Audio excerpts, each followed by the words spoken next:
마태복음 7장 12절을 보겠습니다. 7장 12절.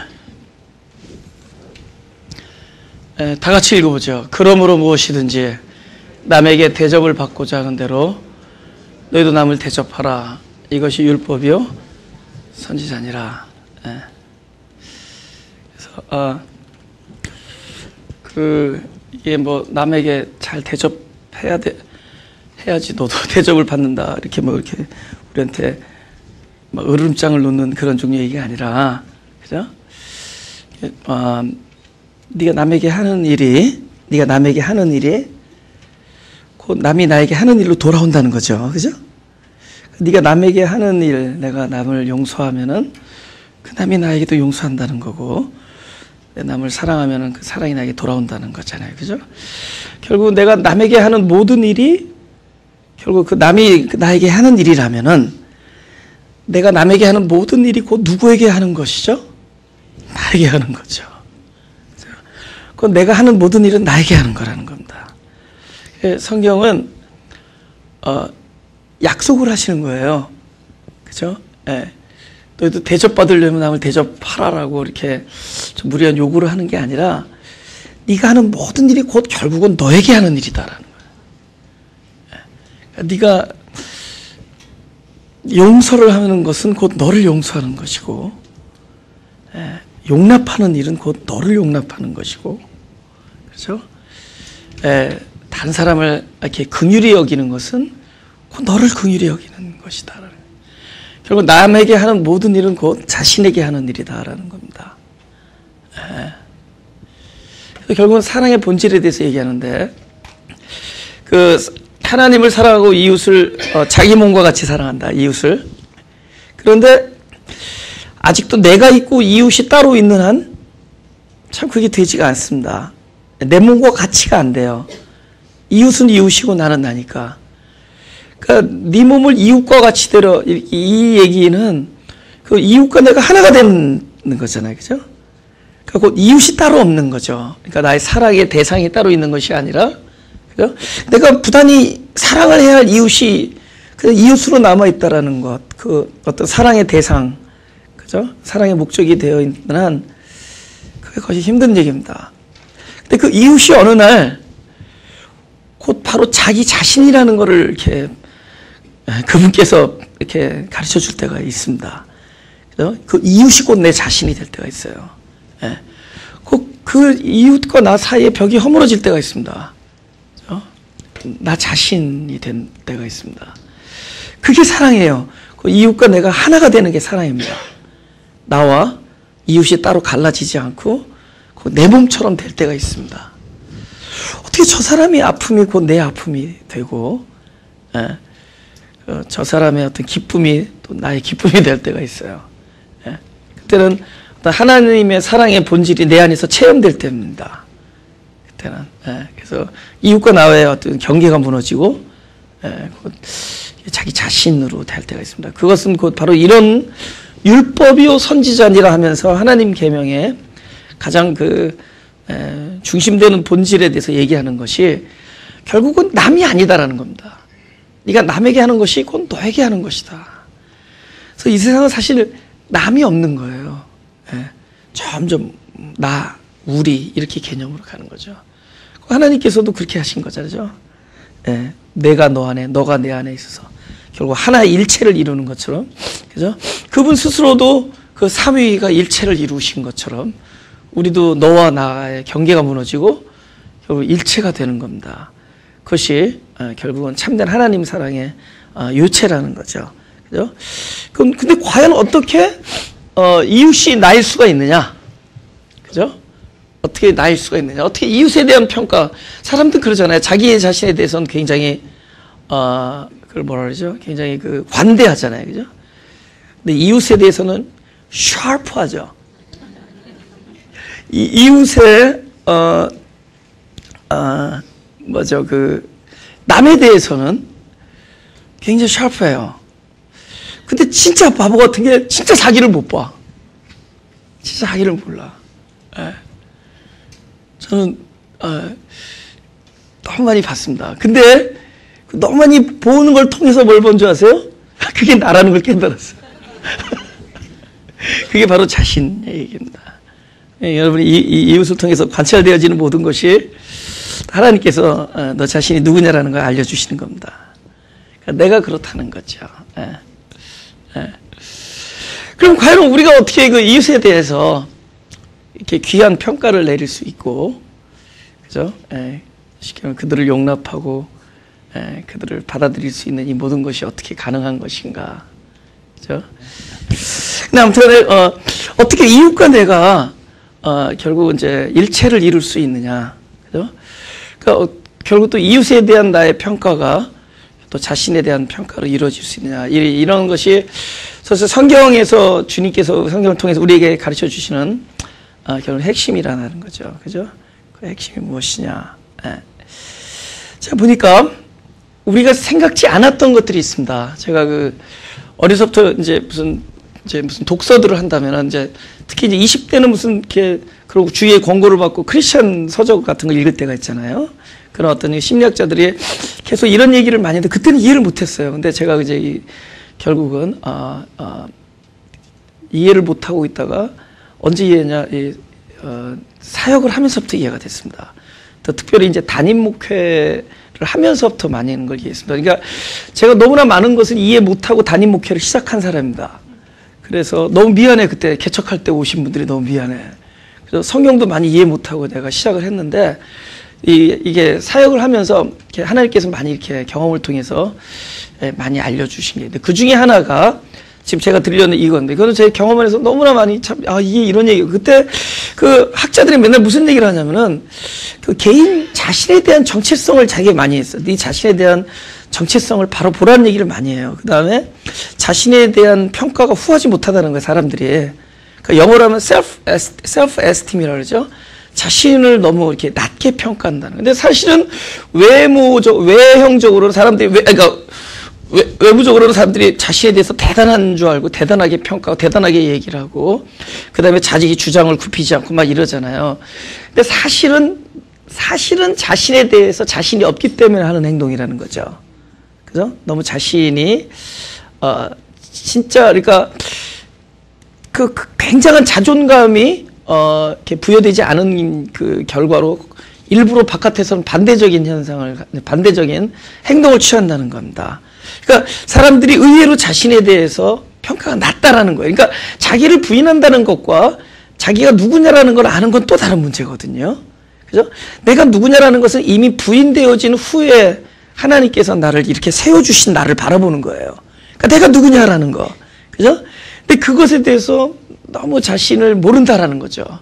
그러니까 하나님이 보는 진정한 자아의 정체성이 우리 안에 확보가 되어 있지 않기 때문에 그래서 어떤 자신에 대해서 너무 자신이 없기 때문에 오히려 그것을 어떻게 하냐. 타인에 대해서 그것을 보상을 받기를 원한다는 겁니다. 그래서 타인을 자꾸 억누르고 타인보다 내가 자꾸 이렇게 귀한 여긴 쪽으로. 그러니까 우리가 무슨 이야기를 하더라도 주장을 굽히지 않는다든가, 그죠? 내 말이 맞다라든가, 또 내가 더 그들보다 이렇게 더 우뚝 서야 되려고 하는 모든 심리는, 자기 자신에 대해서 자신이 없기 때문이라는 거죠. 내가 누구냐라는 걸 모른다는 거죠.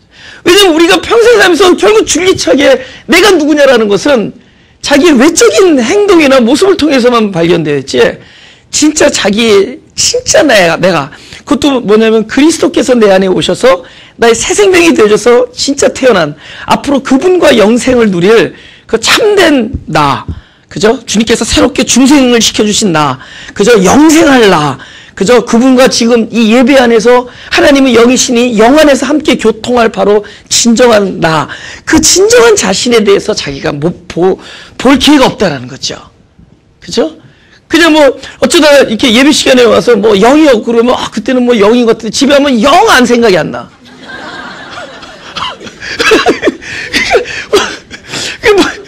그러니까 맨날 보는 게 그냥 주변에서, 아유, 지질이 못난 놈 이 소리나 듣고, 그죠? 그냥 또 자기가 자신을 봐도, 하나도 존귀하지 않는 거죠. 그래서 또 교회 오면은 또 어느 날 찡하게 또 감동이 올 때가 있어요. 너를 존귀하다. 내가 너를 지명해서 불렀다. 그죠? 내가 너를 위하여 내 아들을 보냈다. 네가 죄인 되었을 때 내가 너를 사랑했다.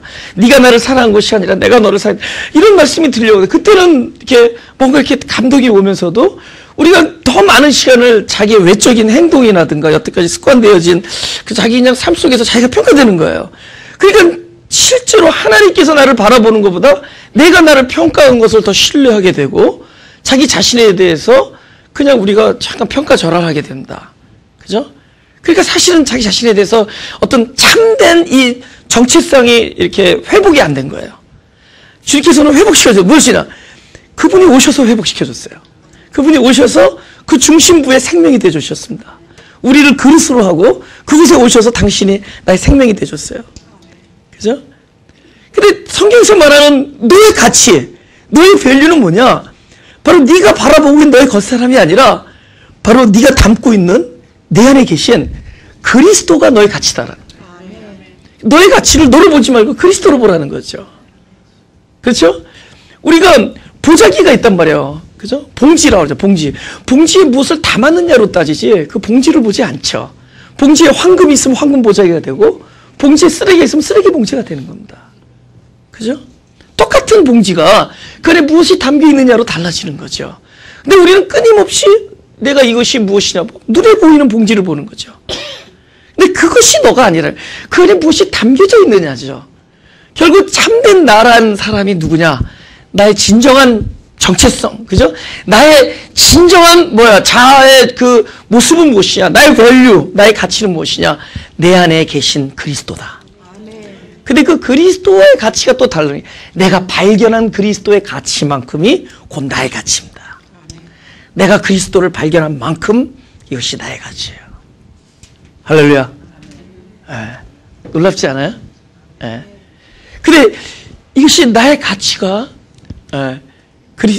우리 한번 고린도후서 4장 7절 한번 보죠. 그죠? 한번 볼까요? 다 같이 시작. 우리가 이 보배를 질그릇에 가졌으니 이는 능력이 심히 큰 것이 하나님께 있고 우리에게 있지 아니함을 알게 하려 함이라. 그죠? 그러니까 우리는 결국 그릇이다라는 겁니다. 그죠? 근데 그릇은 그릇 자체로 평가되지 않고 그 안에 무엇이 담겨 있느냐로 평가되는 겁니다. 그래서 내가 얼마나 존귀하냐라는 것은 내 안에 계신 그분을 발견함으로 다시 회복되는 거예요. 근데 그것이 회복되는 만큼 지금 이게 놀라운 말씀드리는 내가 내 자신에 대해서 참된 내가 누구냐를 회복하는 만큼 이웃에 대한 평가도 함께 상승합니다. 가치가 함께 상승해요. 엄청난 가치 상승이 일어나요. 그죠? 그래서 자기를 귀하게 여기는 사람, 하나님 앞에서 자기 안에 있는 그 보배를 발견하고 그걸 발견하는 사람일수록 이웃을 귀하게 여깁니다. 결국은 이웃과 내가 하나이기 때문입니다. 그러면서 우리가 아까 용서라는 그 전제 이런 것들이 용서하려고 해서 되는 문제가 아니다라는 겁니다. 그냥 귀하면 용서가 되는 거예요. 이웃이 귀하면 되는 겁니다. 할렐루야. 용서할 필요도 없죠. 그죠? 용서의 필요를 못 느끼죠. 이미 연락했는데, 용납을 했는데.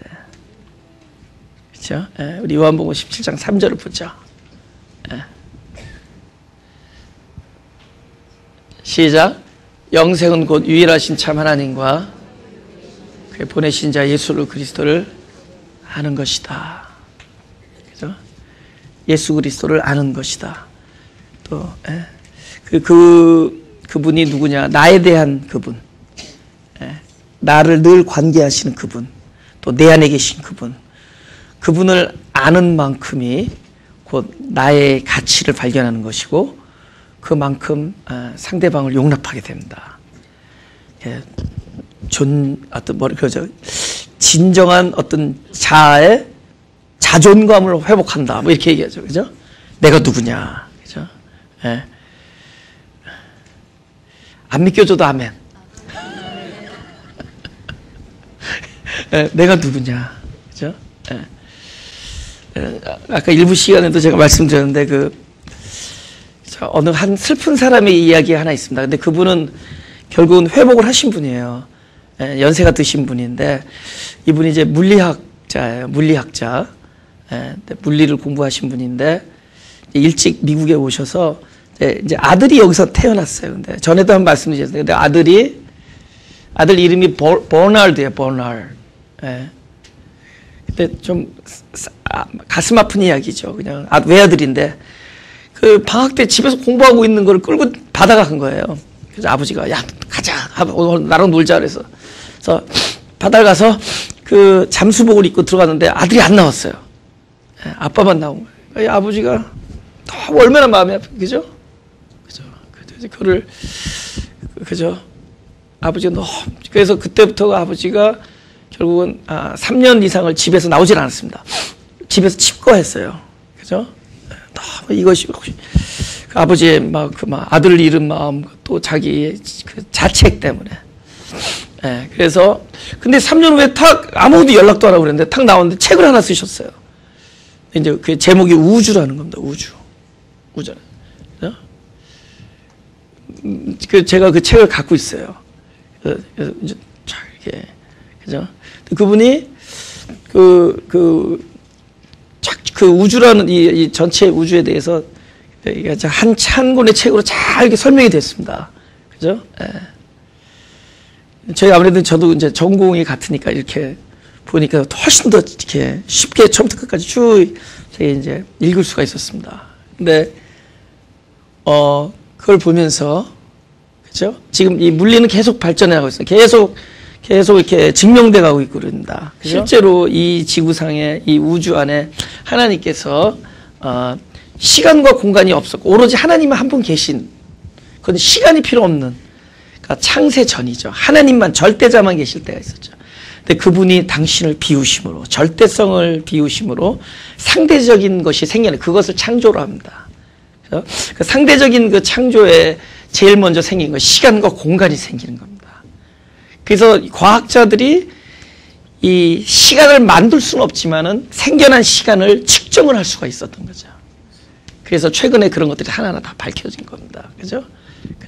제가 공부할 때만 하더라도 그런 것에 대한 어떤 프루프 이런 것이 많이 부족했는데 최근에 계속 그런 것들이 그런 티어리들이 계속 이제 증명이 돼가고 있습니다. 그래서 하나님께 과학자들을 통해서도 하나님께서 창조주라는 것을 알려주시는 거죠.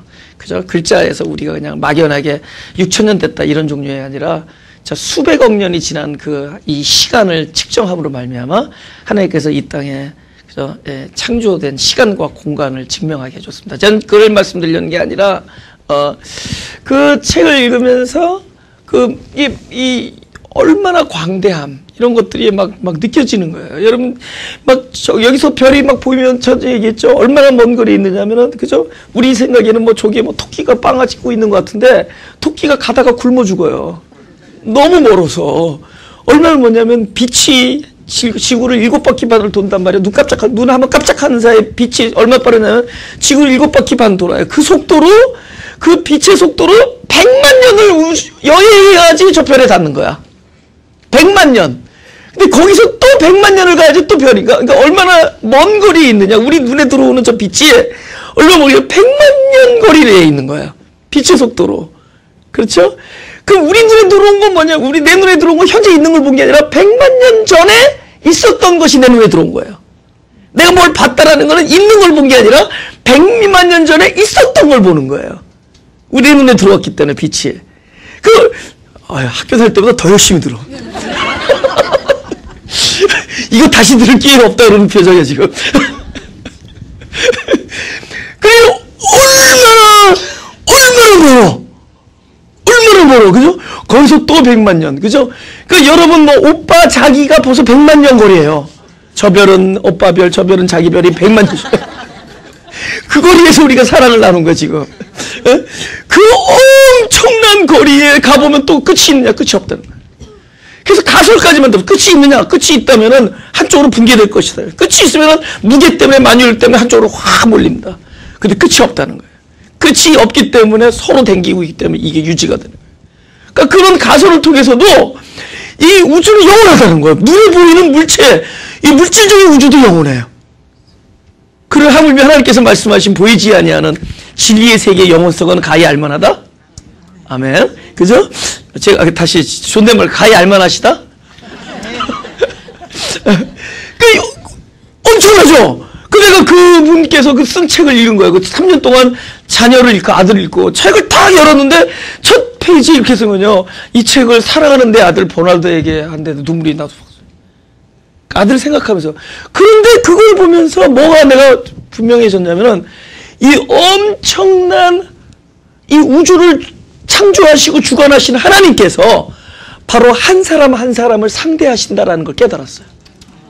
그 한 사람 중에 하나가 나 자신이라는 것과 그리고 책을 쓰신 분과 그 책을 쓰신 아들을 포함된다는 걸 깨달았습니다. 그래서 제가 후배에게 뭐라는 줄 아세요? 이 아들은 살아있다 그랬어요. 이 책을 읽으면 이 아들이 살아있어요. 비록 이 땅을 살면서는 볼 수 없지만은 적어도 하나님 안에서 살아있어요. 우리 죽음이 없어. 할렐루야. 주님 안에서 죽음이 없어요. 영원한 겁니다. 영원, 이 모든 것을 관장하시는 그분의 손 안에 다 맡겨져 있어요. 이 아들은 살았다. 그러니까 살아있다라는, 결국 죽음의 고통으로부터 우리를 위로해 줬습니다. 그 책을 읽는 제 자체가 그 고통으로부터 위로가 됐어요. 하나님이 살아계시, 아니, 하나님이 아니라 그 아들도 살아있다. 어떤 일이 일어나도 이 모든 것은 하나님의 손 안에 있다. 근데 그분이 바로 나를 상관하신다. 그분이 바로 저를 상관하시고 여러분을 상관하시고 여기 있는 모든 한 사람을 상관하신다. 뭐가 상승하죠? 엄청난 가치 상승이 일어나죠. 그죠? 아주 폭발적인 가치 상승이 일어나죠. 누구에 대해서? 나에 대해서. 그분이 사랑하는 나. 그분이 관계하는 나. 우리 마가교회라고 그러잖아요. 그죠? 마음이 가난한 사람들. 그죠? 이사야서 66장에 하나님께서 뭐라냐면 내가 어떤 사람들을 권고한다는데 권고한다라는 그 단어가 이렇게 위로한다라는 뜻도 있지만 더 자세히 보면은 주목해본다 그 뜻입니다. 내가 어떤 사람들 주목한다 이렇게 해서. 근데 거기 뭐라고 쓰냐면 나 여호와가 말하노라 하면서 무릇 나 여호와는 무릇 마음이 가난하고 심령에 통회하고 나의 말로 인하여 떠는 자들을 권고한다 이래요. 그러니까 우리가 마음이 가난하다는 건 하나님께서 나를 주목한다는 거예요. 또 주목을 받은 자의 마음이 권고해지고 가난해지는 겁니다. 영이 가난해지는 거예요. 할렐루야. 예. 굉장하죠. 내가 누구냐. 근데 내가 누구냐 그러면 남을 누르느냐 그렇지 않다는 거죠. 그죠?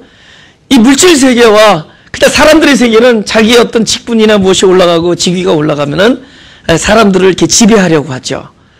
그러나 하나님 안에서 자기 가치가 상승된 자들은 이 가치 평가가 곧 이웃에 대한 평가로 곧 이어집니다. 그래서 나의 그 귀함을 발견할수록 이웃을 존귀하게 봐요. 그 하나님이 사랑하는 사람들. 그것이 제가 이 목회의 경험을 통해서 많이 이렇게 깨닫게 된 거예요. 사랑하는 거예요. 하나님의 놀라운 사랑을 보는. 어떻게 저렇게 사랑하실까? 그분의 사랑은 놀랍다. 그렇죠? 왜 날 사랑하나? 그죠? 할렐루야. 마태복음 5장 7절을 보겠습니다. 다 같이 시작. 긍휼히 여기는 자는 복이 있나니 저희가 긍휼히 여김을 받을 것이며, 그죠? 긍휼히 여김을 받을 것이며. 긍휼히 여기는 자는 복. 근데 이게 긍휼히 여김을 받는다라는 단어가 미래 수동입니다. 미래형이에요. 그러니까 현재 남을 긍휼히 여기고 있는 자는 어떤 약속이 이루어지냐면 하나님께서 미래에 긍휼히 여겨주실 것이다 이렇게 약속을 하는 겁니다. 그러니까 내 입장에서는 하나님께서 능동이니까 내 입장에서 수동이 되죠. 내가 너를 긍휼히 여길 것이다 하니까 나는 어떻게 되죠? 긍휼히 여김을 받게 되죠. 미래. 그럼 지금 현재는 뭐죠? 내가 남을 긍휼히 여기고 있는 게 현재고 미래는 뭐죠? 긍휼히 여김을 받게 되죠. 그러면 내가 남을 현재 긍휼히 여기는 것은 현재는 또 뭐가 있었기 때문에 현재가 이루어졌느냐? 과거가 있었으니까 현재가 된 거죠. 그죠? 현재가 이 미래를 불러온다면은 과거가 현재를 불러왔을 거 아니에요. 근데 여기는 현재와 미래만 있으면 과거가 스킵돼 있죠? 그 과거에는 어떤 일이 일어났을까요? 과거에 어떤 일이 일어났길래 이렇게 될까요? 현재는 내가 남을 긍휼히 여깁니다. 미래에는 내가 긍휼히 여김을 받죠. 과거에는 어떤 일이 있었겠죠, 나에게? 하나님께서 나를 긍휼히 여겼죠. 과거에 하나님께서 나에게 긍휼히 여겼기 때문에 그 결과로 내가 남을 긍휼히 여기고 있는 거죠. 할렐루야? 성경에 있는 모든 나에게서 일어나는 모든 행동이나 모든 나의 결과는 어떤 일이 이루어진 것의 결과입니다. 내가 누구를 사랑하고 있다는 것은 이미 하나님이 나에게 그 일을 하신 거예요. 하나님이 나에게 그 일을 하신 결과가 지금 나에게 나타나는 겁니다. 내가 누구를 용서하고 있다는 것은 하나님이 나에게 용서하신 거예요. 하나님이 나를 용서한 결과가 지금 내가 남을 용서하고 있어요. 할렐루야. 그 일이 이루어지는 겁니다. 끊임없이 그 일이 이루어지는 거예요. 하나님께서 나에게 베풀어 주신 요한복음 5장 19절 보죠. 예수님께서도 그 말씀. 예수님께서도 그러므로 예수께서 저에게 이르시되 내가 진실로 진실로 너에게 이르노니 아들이 아버지의 하시는 일을 보지 않고는 아무것도 스스로 할 수 없나니 아버지께서 행하시는 그것을 아들도 그와 같이 행하니라. 아버지께서 나에게 행한 일을 너에게 한다, 그 뜻입니다. 그러니까 예수님께서도 그렇게 말씀하셨어요. 우리가 누군가를 용서하고 있다면 아버지께서 나를 용서한 결과입니다. 내가 남을 사랑한다는 것은 아버지가 나를 사랑한 결과입니다. 그렇죠? 내가 누구를 연락하고 있다는 것은 아버지가 나를 연락한 결과입니다. 그러니까 그것은 이 성경에 쓰여 있지 않아도 이미 과거에 그 일이 이루어진 거예요. 아버지께서 나에게. 그죠? 그래서 닭이 먼저냐 계란이 먼저냐 잘 모르죠. 근데 이거는 쉽죠. 하나님이 먼저냐 사람이 먼저냐. 그럼 무조건 하나님 하면 동그라미 되는 거죠. 하나님이 나에게 먼저 하신 거예요. 항상 하나님이 먼저 하신 거예요. 왜냐하면 은혜 위에 은혜로라. 어디 은혜예요? 하나님께서 먼저 나에게 하신 것으로 내가 이거 하고 있는 겁니다. 그러면 그게 어떤 일을 하죠? 또 그 일이 하나님께서 나에게 하셨던 일이 나에게 또다시 되풀이 되죠. 그 일이 계속 반복되는 겁니다. 생명. 그죠? 근데 그 생명은 뭐냐? 끊임없이 나에게서 흘러나가요. 아버지께서 하신 일은 생명이 되어서 내 안에. 그죠? 아버지께서 내게 하신 모든 일은 생명이 돼요. 그죠? 그분이 나를 용서하신 일은 그 용서가 내 안에 엄청난 생명이라는 뭐 존재죠, 존재. 그죠? 그분이 나에게 베풀어진 것은 내 안에 존재라는 건 뭐죠? 끝까지 움직인다는 겁니다. 우리가 생명을 가지고 있다는 건 움직인다는 얘기죠. 존재를 움직인다는 거예요. 왜 말씀이 들어오면은 막 휘둘르잖아요. 그죠? 말씀이 들어오면 막 휘둘러가지고 혀과 육과 막 그걸 쪼갠다죠, 골수를. 그게 뭐냐면 생명이라는 거야, 말씀이. 내 안에서 존재하기 때문에. 그래서 운동력이 있다 그러잖아요. 그러니까 그분이 나에게 행하신 모든 것들은 내 안에서 생명이에요. 그 존재는 반드시 움직입니다. 어떻게 하냐면 먼저 나 자신을 그렇게 만들고 그리고 나서는 또 나를 통해서 바깥으로 흘러나갑니다. 이것을 금지할 법이 없다. 그죠? 이거는 뭐 우리가 이렇게 선언해서 그런 게 아니라 그렇게 말씀하셨어요. 성령이 네 안에 있으면은 반드시 열매를 맺는다. 열매는 자기를 위한 게 아니잖아요. 자기 자신도 윤택해지지만은 열매는 결국은 다른 데로 흘러나가는 거잖아요. 그죠? 자기가 잘 살겠다고 열매 맺는 나무 없죠? 그죠? 그거 먹고 혈압 낮아지라고, 그죠? 그죠? 그거 먹고, 그 열매들이 있는 거잖아요. 나무가 내가 열매를 맺어가지고 이거 먹고 내가 혈압이 뚝 떨어지려고 나무 하나도 없죠? 나무는 혈압도 없어. 그죠? 근데 그 나무에 있는 그 생명력이, 그 과실이 결국은 다른 사람에게 전달이 됩니다. 그죠? 내 안에 하나님께서 베풀어 주신 모든 것은 열매가 되어서 나무에게 전달됩니다. 예. 근데 어떤 일이 생기죠? 남에게 전달되는 순간에, 그죠? 내 안에 있는 그 존재가 나를 떠나는 거예요, 일시적으로. 그 일시적으로 내 안에 들어왔던 그것이 생명이 되어서 남에게 전달되어 줄 때 내 안에 일시적인 비움의 현상이 일어납니다. 비움. 마태복음 5장 6절을 보겠습니다. 다 같이 시작. 의에 줄이고 목마른 자는 복이 있나니 저희가 배부를 것이며. 오케이, 이 사람이 영원히 먹지 못해서 줄인 게 아니에요. 영원히 먹지 못하면 죽죠. 배고프다라는 건 살아있다라는 거죠. 뭐가 있었다는 거죠? 내 안에 들어와서 배부름이 먼저 있었던 겁니다. 근데 그 배부름이 반드시 나를 통하여 흘러나간 거예요. 그 생명이 그 자리에 있지 아니하고 흘러나간 거예요. 그래서 내 안에 용서가 이루어지면은, 하나님께서 나를 용서하시면은 그 용서는 반드시 나를 통해서 타인에게 베풀어집니다. 하나님이 나를 사랑하시면 그 사랑은 반드시 남에게 베풀어집니다. 우리가 타인을 용서하지 못하고 사랑하지 못하는 것은 아직 하나님이 나에게 베풀어 주신 것을 우리가 느끼지 못하거나 인식하지 못하거나 아니면 경험하지 못하기 때문입니다. 그러나 그것이 내 안에 믿음으로 계속 인식되어지고 깨달아지면은 우리 안에 하나님께서 나에게 베풀었던 이들은 반드시 바깥으로 흘러넘칩니다. 생명이기 때문에.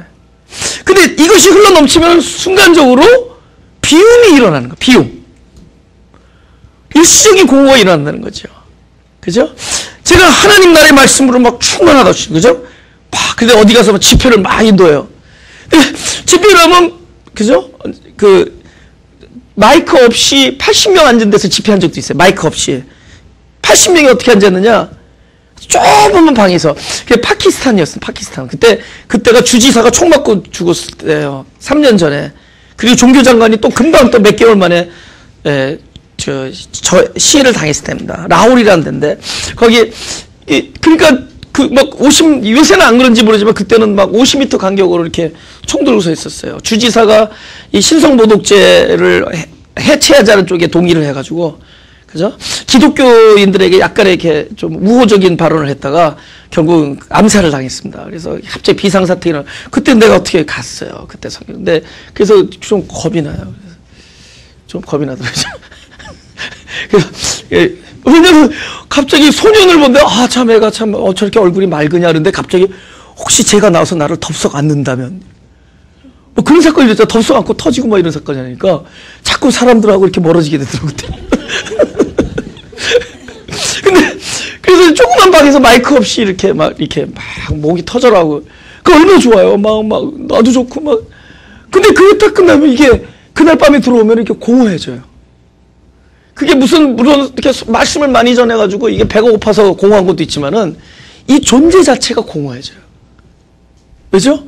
내 안에 있는 그 생명이 나를 통해서 다 흘러나가기 때문에. 그죠?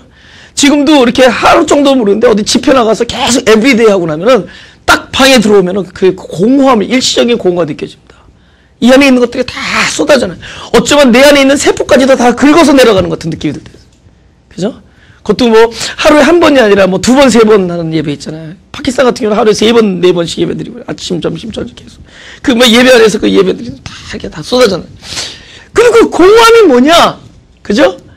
이것은 결국은 우리로 하여금 바로 이 상태를 만드는 거예요. 그죠? 다른 것에 대한 공허가 아니에요. 방금 내가 쏟아부었던 것에 대한 공허예요. 방금 내가 나를 통하여 흘러나갔던 것에 대한 비움이에요. 방금 내 안에 있던 것들이 다른 데로 전해져 있어서 그것이 비워진 그럼 그것이 무엇에 대한 비움이냐? 방금 내 안에 있었던 것들이 나를 통해서 흘러나갔던 그것에 대한 비움입니다. 우리가 심령이 가난하래, 영이 가난하는 거는 우리 영이 가난해. 우리 존재, 우리 물질적인 가난이 아니라 우리 영이 가난한데 무엇에 대해서 가난하냐? 바로 하늘나라에 대한 가난을 얘기합니다. 여러분 마음이 가난하다 그러면 밖에 나가서 뭐 물질이 가난해. 그래, 우리도 여러분 물질 많아요. 내가 볼 때. 그쵸? 과거에는. 과거에는 많아요. 그런 게 아니라 영에 대한 가난. 우리가 뭐에 대한 내 안에 있는 생명이 흘러나요. 용서가 흘러나가고 사랑이 흘러나가고 막 희생이 흘러나가고 긍휼력이 흘러나가면은 반드시 그 일시적인 공허는 무엇에 대한 비움이 되느냐? 방금 흘러내보낸 것에 대한 비움이 됩니다. 그럼 그것을 자꾸만 이것이 헝거한 거예요. 배고픈 거예요. 그것에 대해서. 그러니까 이 사람의 상태, 마태복음 5장 6절에 네가 의에 대해서 줄이고 있다는 것은 이미 의가 너를 배부르게 했고 그 배부르게 했던 의는 너를 통하여 흘러나갔다. 많은 사람들에게 열매가 됐다. 많은 사람에게 그 의는 벌써 생명으로 전해졌다. 네가 하나님의 나라에 대하여 목마르고 네가 줄인다는 얘기는 이미 그것에 대한 충족이 하나님에 의해서 베풀어 주었다. 그렇기 때문에 너는 너 자신을 채우고 너 자신을 충만하게 했으며 너 자신을 배부르게 했던 것들이 너를 통하여 흘러나왔다.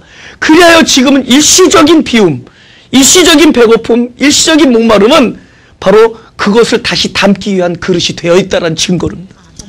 결국 나의 그 일시적인 공은 무엇이죠? 방금 흘러내보낸 것에 대한 배고픔으로 바뀌는 거예요. 그것이 있기 때문에 그것이 담아지는 그릇이 돼요. 할렐루야. 근데 이상하게도 내를 통하여 흘러나간 것보다 더 큰 배고픔이 와요. 더 큰 배고픔이기 때문에 더 큰 체험이 옵니다. 그래서 이 그릇은 끊임없이 확장돼요. 하늘나라는 확장돼 나가는 겁니다. 할렐루야. 그래서 계속 공허가 오고 흘러나감이 오고 더 큰 비움이 오고 더 큰 공급이 오고 더 큰 흘러나감이 오고 더 큰 그릇이, 우리 그릇은 끊임없이 확장돼가는 거예요. 이제 알겠죠? 생명. 그죠?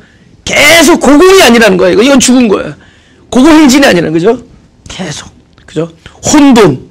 그러나 다시 하나님의 지혜, 흑암, 하나님의 영광, 공허, 하나님의 공급, 끊임없이 이것이 혼돈과 흑암과, 그죠? 공허가 우리 인생의 어떤 반을 차지하면 그것은 계속 우리 하나님의 부르심을 입은 자들에게는 그것이 그분의 체험을 경험하는 빈 그릇이 됩니다.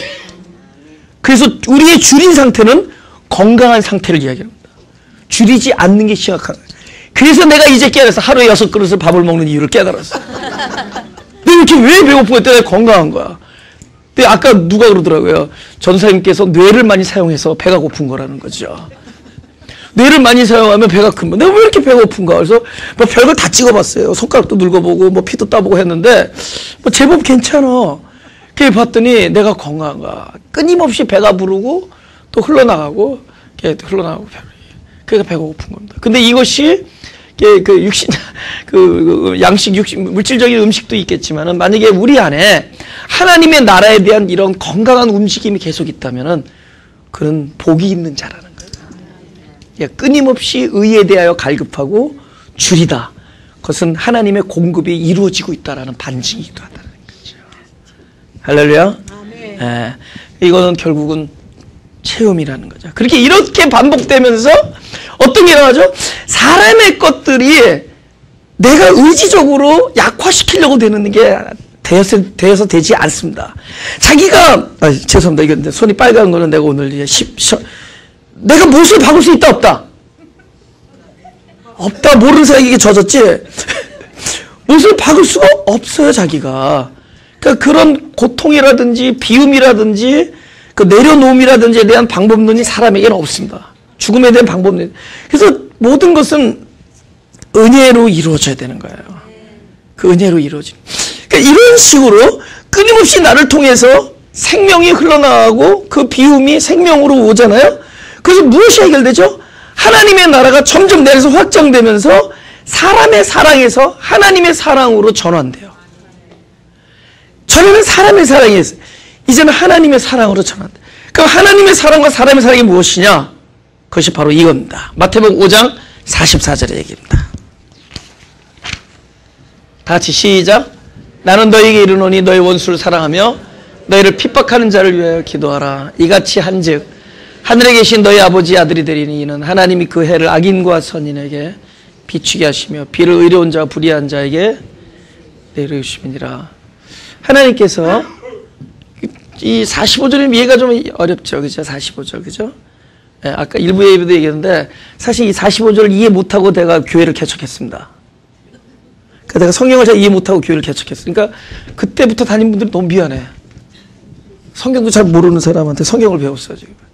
그죠? 근데 제가 이걸 나중에 알게 됐어요. 하나님께서 하시는 일을 보면서 알게 됐습니다. 그래서 교회를 지금, 다음 달이면은 저희 교회가 13년 돼. 다음 달 두 번째 주, 6월 두 번째 주는 이렇게 횟수를 거듭하죠. 그죠? 그때가 교회가 시작됐습니다. 그런데 그 13년 동안에 제가 너무나 많은 거를 이렇게 보게 됐어요. 사람 속에서, 저를 포함해서 사람을 통해서 보게 됐습니다. 근데, 뭘 특별히 보는 것 중에 뭐냐면 하나님께서 사랑을 하시는데 절대로 그 사람이 사랑스러워 사랑하지 않아요. 우리 생각에는 사랑을 받을 만하면 사랑을 받는다 이렇게. 내가 하나님께 사랑받을 만하니까 사랑하신다 이렇게 생각해요. 그러니까 사랑받으려고 무지 애쓰는데 개미는 개미다. 개미는 개미예요.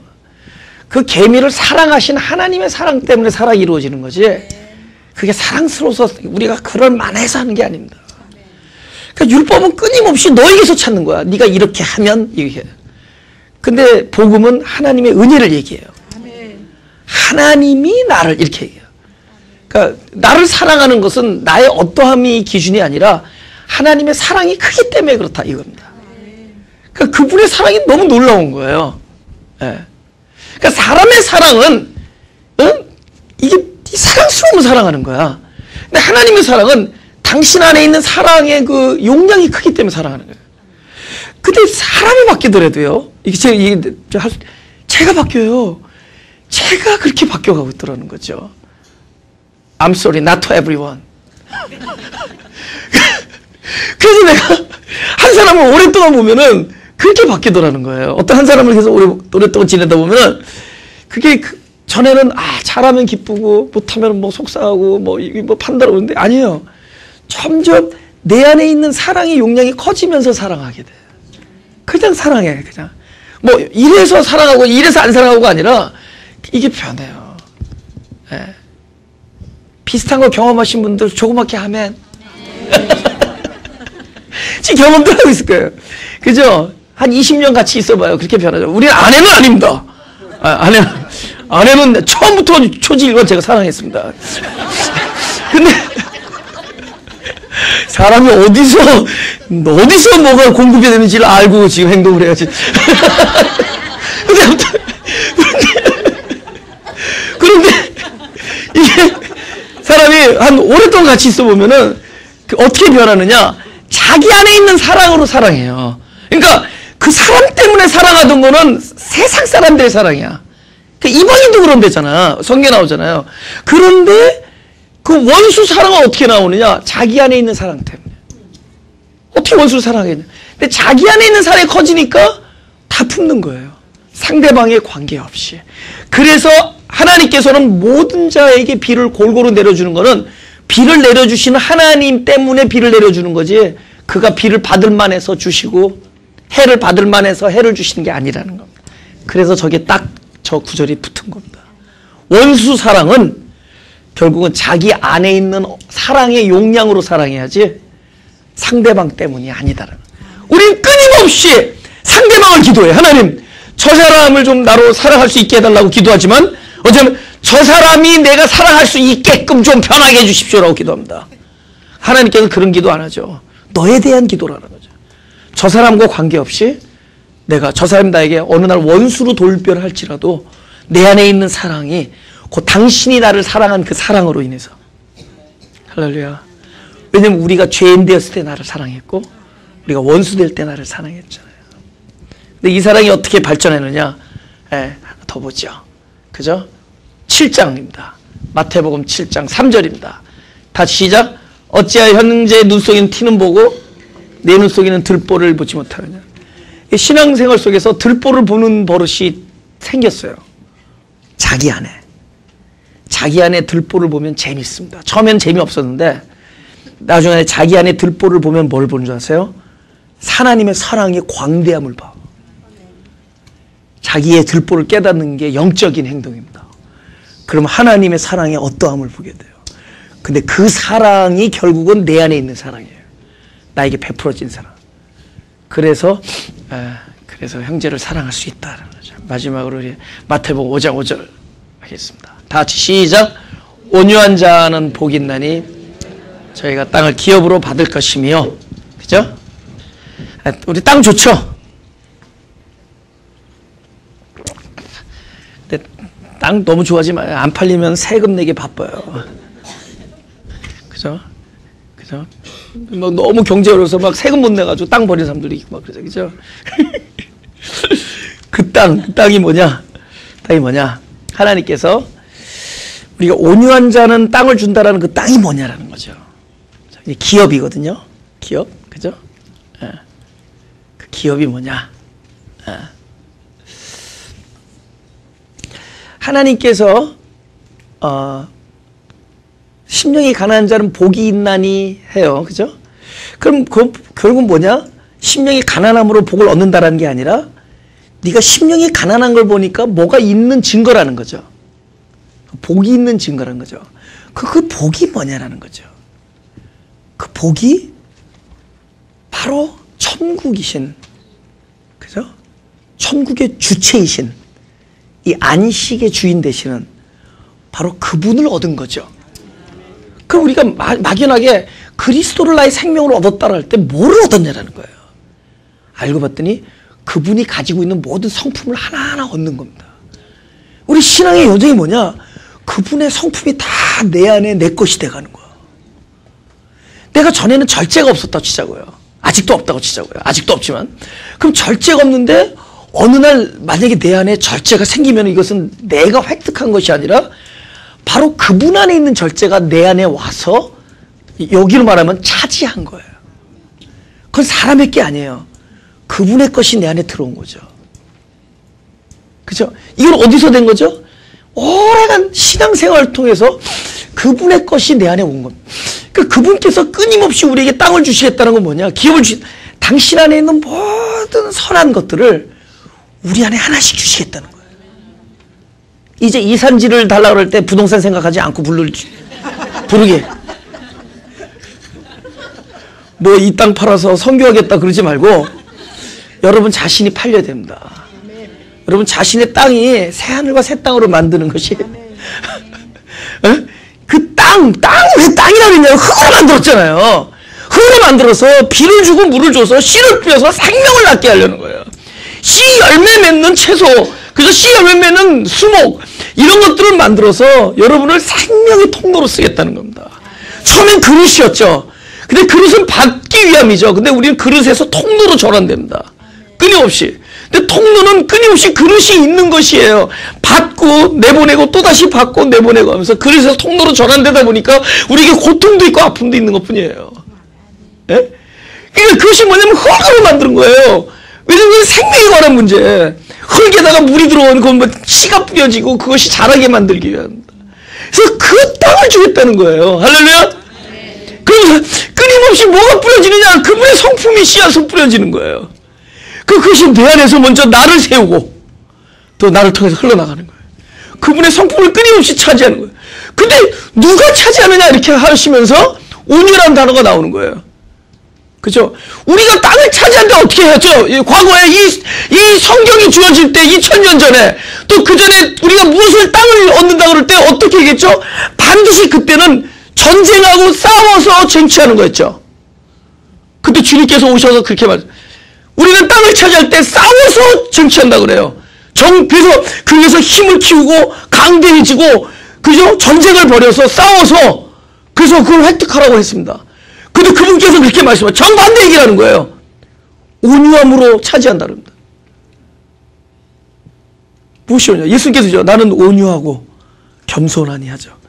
그 예수님 안에서 온유를 찾아야 됐죠. 도대체 그것이 무엇인가? 여러분, 이게 죄송해요. 장자 얘기해서 제 장자를 개인적으로 많이 읽어요. 장자는 이제 무위이 무불위라 이런 얘기가 있어요. 그건 제일 유명한 얘기죠.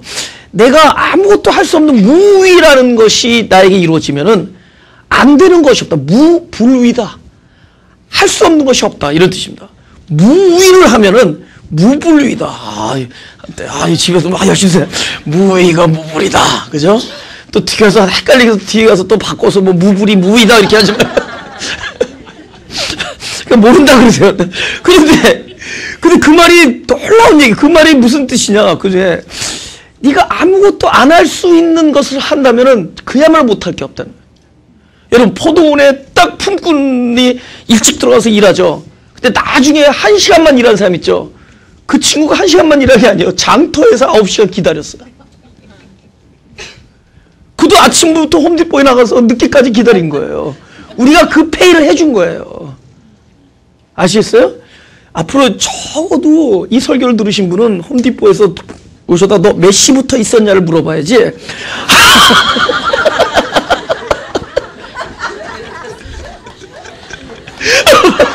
너 몇 시부터 있었냐 물어봐야지.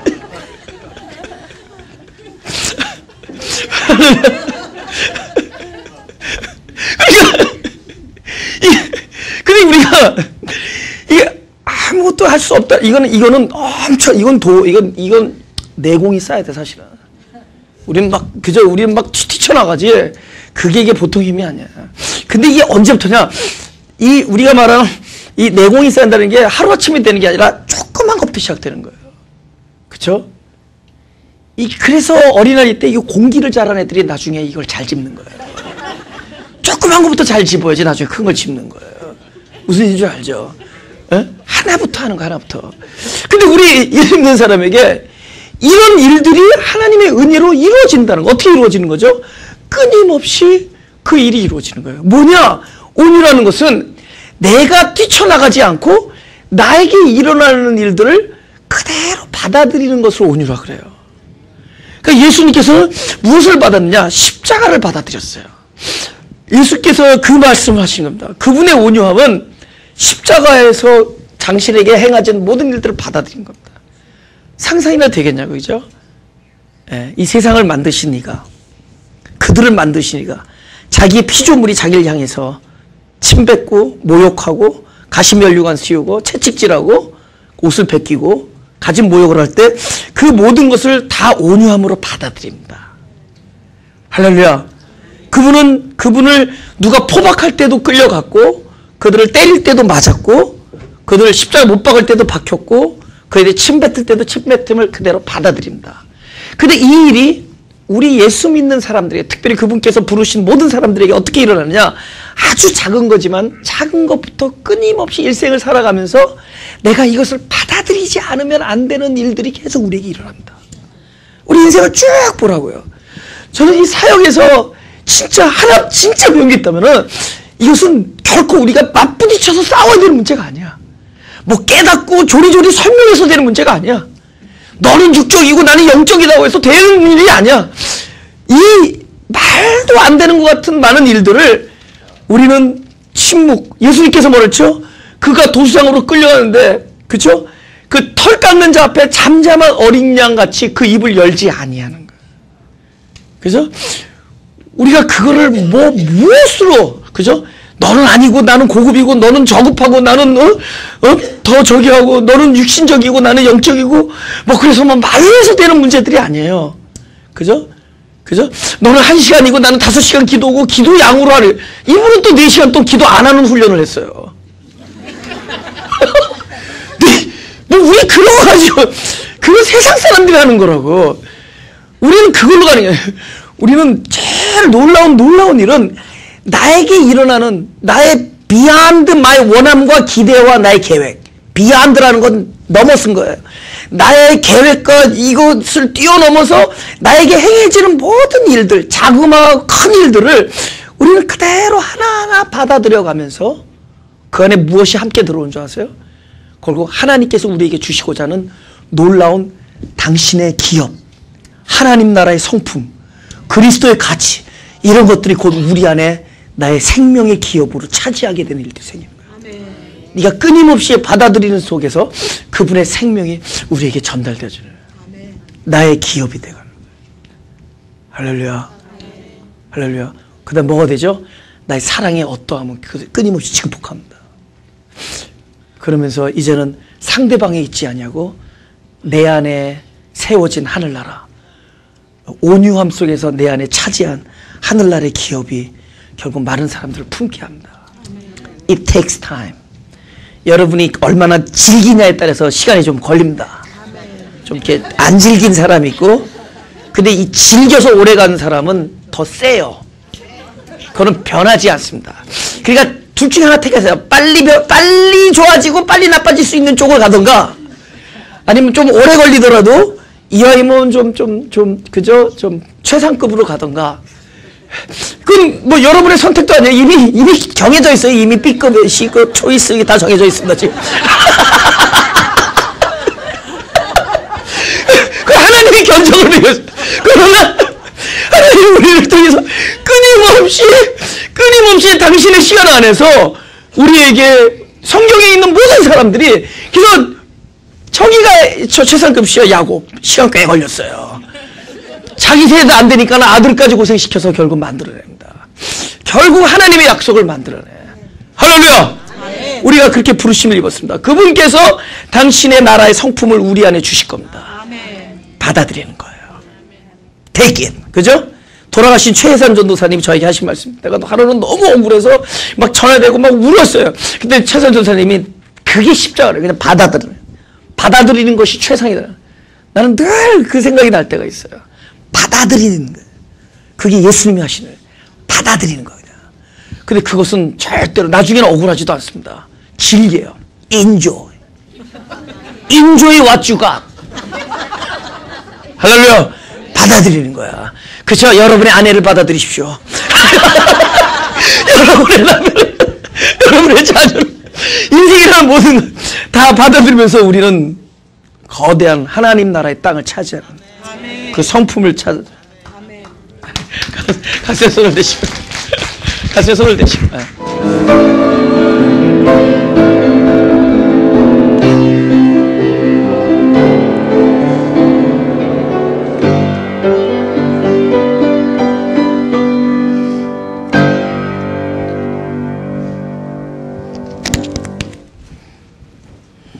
기도하겠습니다.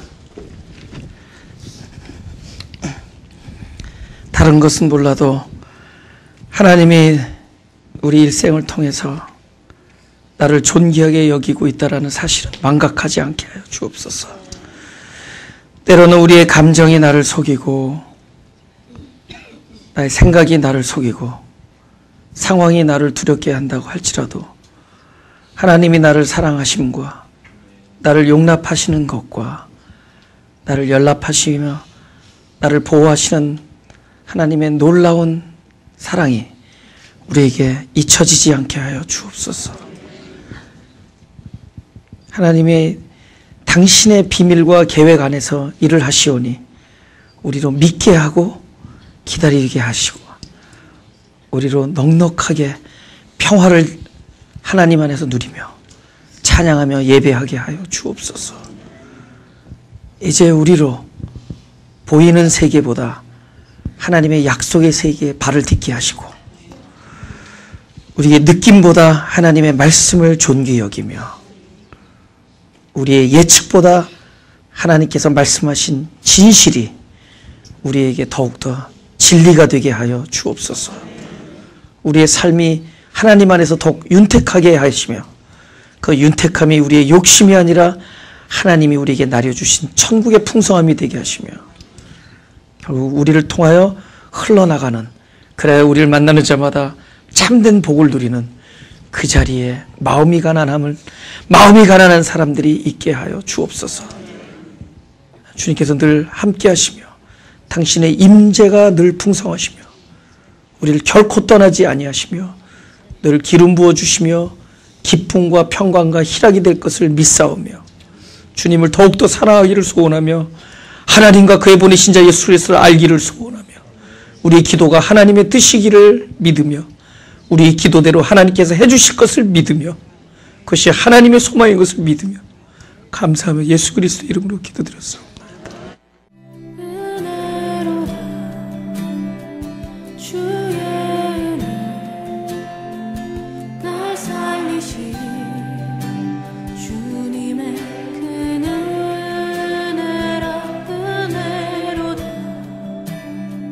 주